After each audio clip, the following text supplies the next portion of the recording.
duprene conscience yuko Imana iri kumwe natwe. Mugabo Imana ntibana natwe kuko twakoze vyiza.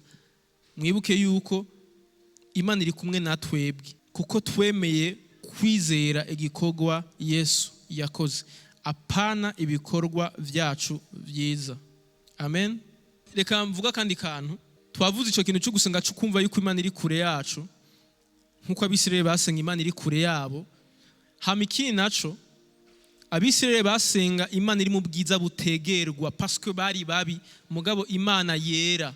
Mugabo mu isezerano rishasha tusenga Imana yatwiyegereje, ubwayo yaratwiyegereje. Hamira navuga ngo nimuze. Yesu yaraje ariyemvita abantu arabwira ati nimuze, come.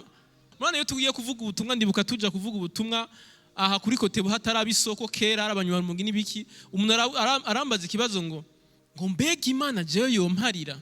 Urumva nukuvuga ko umuntu yarakoze amagafe amwe arenze ku buryo yizera mu mutwe wiwe birajamwe yuko wapije Imana ntiyonyakira. Nyamuri kuradukurikirana, nyamuri ngaha canke uri kuri YouTube canke uri hehe, bantu b'Imana, Imana yaratanze invitation. Bwana Yesu asifiwe sana.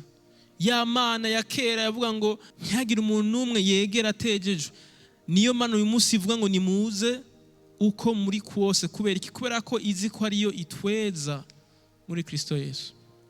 Amen, amen. Rero uyu munsi tu experimente ubwo bwiza bw'Imana. Kubera iki Dawidi yobaho ubuzima bw'Imana kudusumbya twebwe? Kubera iki kandi wowe ubwiza bw'Imana yarinda kubwihweza ari mu ngoro y'Uhoraho ngo nzozajya nzoserukajya. Mugabo twebwe we behold the glory of the Lord wherever we are. Aho turi hose ubwiza bw'Imana bwarahishuwe muri Kristo Yesu biciye muri mpemu wayo. Nico gituma uyu munsi mubwira abantu yuko Imana yaraduhaye teknolojia seri ya nyuma. Aho uri hose, naho uri musibuye, naho uri kuzimu, ubwiza bw'Imana buragushikira. Twebwe si connection ya limitere canke connect idafata urinda kuduga ku musozi ngo ifate. Dufise amaraso ya Yesu Kristo yaduconnectinze mu buryo bwa wireless.